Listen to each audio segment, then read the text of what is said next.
টাকা দিতে পারলে সবার কাছে ভালো, না দিতে পারলে বলে ওকে নেমে যেতে বলো। মাই ফোন দেয় না ভাইজান কেমনি? মা একবার ফোন দেয় না কেন? ফোন দেয় না কেন?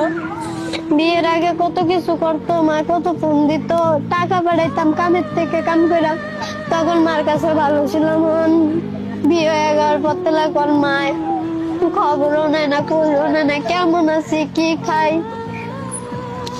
আসলে দুনিয়াটা অনেক জনে কয় না যে মার মতন আপন কেউ নেই, এটা সত্যি না। মার থেকে স্বার্থপর কেউ হয় না।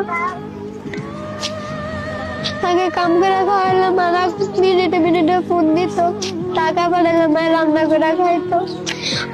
টাকাও দিতে রে নন মার কাছে, আর ভালো হলো।